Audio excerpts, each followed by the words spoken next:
最近盲僧大人不行了呀，胜率在打野里面排行第3，倒数第3，并且出场率跟以前比起来也变少了很多。即便是峡谷之巅，他还是倒数。你像以前盲僧胜率低归低，但是高分段可以，现在完了高分段也不行了。所以别看盲僧 RQQ， 就来一句盲僧大人，这个版本他是真不行。首先就是当前版本环境，这个霸王龙太拉胯了，导致推不了经常拖到后期。盲僧前期强归强，你推不上高地你一波不了，拖到后期5v5团战就是个透明人，除非你一脚穿30个，不然就是纯看队友脸色。但是盲僧这英雄跟天使反着，不管输赢他都有人投，并且一般数据都很高，所以这个系统会很针对，很难给你能 C 的双 C。所以重重压力之下盲僧大人确实很惨。更何况现在打野里面对吧，跟盲僧同级别的打野数值不比你低，打团更比你猛，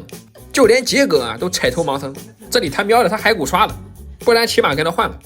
然后来中路因为中路是个冰女，像我前几天打峡谷，有时候问我这个英雄很强吗？你老是选，伤害又不高，没法自己 C。 怎么说呢，其他法师还不如冰女。冰女是峡谷里面除了亚索中单败率最高的一个，他就是强。一个英雄你不能只看伤害，他有2个硬控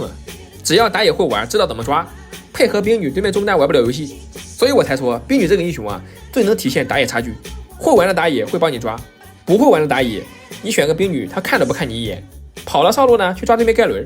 看到这种打野，你的心里就有数了这把基本上就没了。然后这边的话堵这个左一，结果他看到我了，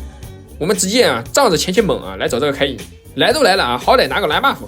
但这边的话完了，没抢到，对面下路赶过来了，我们赶紧闪现跑。冰女我是没法救了，兄弟拜拜。左一还闪现留我看得出来他很恨我，我踢过去他闪现我们再一个大招踢开，再 Q 这个风女，我们等这个残血一脚踢过去这波入侵的话还行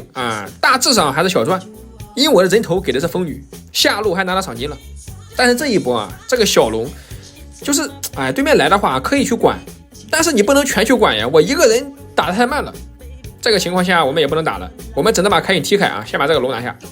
我们二段脚惩戒 W 拉走，开引闪现跟上行吧，反正龙是我的。然后上单 AP 石头又送了。复活之后来中路你个小左一，我让你闪现干我，直接 Q 没了，我学啥还补个 Q 的。然后我们又来了小左一 W 一脚，看到冰女的强度了吗？这个英雄就是强，知道吧？不是我混，我充分一直玩冰女，那是因为对面放出来了，我要不拿的话对面选我更难受。冰女真不是混的英雄，知道吧？他是能去带节奏的，当然前提是打野像个人。然后这一波的话冰女小失误，但是问题不大我们这边的话W 闪 A 一下，但这边的话他们被包了，我们只能卖掉在这边蹲一下。结果这个铁男一套技能直接带走，拿下他的赏金。但是正面没法打，因为石头人摆烂，我只能分带偷塔。结果这个铁男来守我，直接给我大，石头人给他送起来了，这个伤害我靠。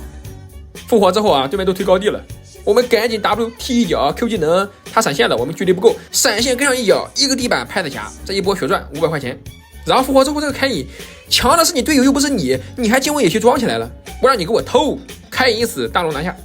我这边先来中路把这个侠的大招给他下出来，踢过去，然后 W 拉走，然后队友没打过，我只能来偷塔，开引管我直接 RQQ。 这种情况我们守没用的，盲僧守家能力不强，我们只能一直偷，逼对面回家管咱们。我以为对面要强行一波，结果这个铁男回来了，那我们的目的达成了，赶紧跑，近身拖一下 WCD。 铁男这个英雄成长数值是真高，之前我玩上单给他杀了2次，然后他7级点满 Q 技能我就打不过了，初始数值一般，但是成长数值是真离谱。回家之后蓝区他们还在打，我们直接从后方插进来一脚踢死他，然后龙刷了结果对面蹲了我们一波，队友被秒了一个。那这边的话我们只能走了，回来守家。这边的话侠给机会了， W 一脚踢开，然后接 Q 技能，等他交大招我们再跟上第2段，一技能拍死侠，再 Q 这个风女，在后面等一下能量再跟过去。盲僧中后期真的难打，换了佛一个大人这么顺的开局，我保证让这个侠大招都开不出来。推完中一塔进蓝区，小开引又来了我们一技能破了盾，大招一脚，他钻进来不着急，等他出来，他出来我们跟上第2脚，但是正面还是打不过，我跟冰女只能偷偷摸在这里蹲对面，结果还真蹲到了。越是这个时候一定要找机会蹲人，毕竟盲僧这个英雄正面很难打，再加上这把石头人摆烂，就显得这把打得很难。其实换了其他打野这把很好打的，你换个瑞文早结束了，但是盲僧就这样有劲使不出来。不过下个版本应该就好多了，下个版本的大龙增强了，3路都会强化兵线，相当于以前的老版大龙，再送你一个海克斯霸王龙，看到了没？这个设计师啊，就喜欢的这个霸王龙，改回3路强化，把这个霸王龙删了就行了。不行啊，改回去之后呢，还得保留，跟端游一脉相承，就很犟，知道吧？只要他认准的东西，玩家再怎么提意见，就是不听。最近啊，要上线一个手游了，就是那个火遍东南亚的啊，那个决胜巅峰，他们开始啊找博主宣传。先别说王子会受到什么影响，他俩打架啊，联盟手游肯定吃亏。反正霸王龙这个东西啊，今年是不可能删了，还得继续啊吃这坨海克斯答辩。想想我就头疼，答辩就罢了吧，还有匹配机制控女胜率。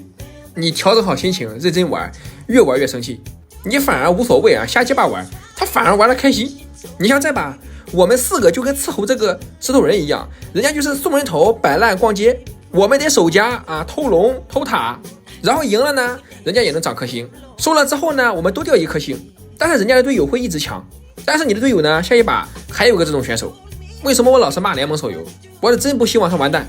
策划我是不清楚，反正这个设计师给我一种端游的感觉，就是高高在上，什么意见都不听，不听，王八念经。玩家不需要多逼逼啊，老老实实的吃我的海克斯答辩，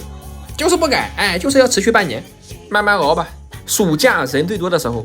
都没有人想玩这个海克斯，现在都上班上学了，你还要持续4个月，真要把剩下的玩家全熬走吗？就是不听玩家的意见。虽然这些日活哥啊确实给你提供了日活，但他们只是恶性循环，他们会不断的持续的把正常玩家给恶心的不想玩，打个1500场啊，上个什么至尊王者，游戏里玩的一团糟，还怪队友，不以为耻反以为荣。包括那个加好友喷我的峡谷之巅的传说选手，600多把 2.8 的 KD， 就这个水平对吧，还加别人好友喷别人。我以前以为啊日活哥都知道自己菜，但是现在我貌似发现啊，他们好像意识不到自己有问题，场次打1000多把 KD 2点几，他们反而觉得啊这个水平还行，属于高手了。比如这个石头人，人家就觉得自己是高手，他为什么要摆烂呢？我也不知道，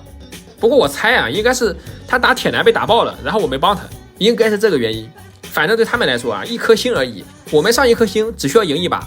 他们上1颗星呢，打10把1输1赢，靠这个宝钻打上来。按道理啊，他们应该更珍惜，人家有的是时间，慢慢打呗。但是这口气啊，人家是要争的，我不稀罕你带我赢。然后这个逼养的自己偷家去了，不想赢还偷家，还没偷掉，最后还是超级兵偷的，就作用还不如个超级兵。这就是目前的环境，到处都是摆烂的。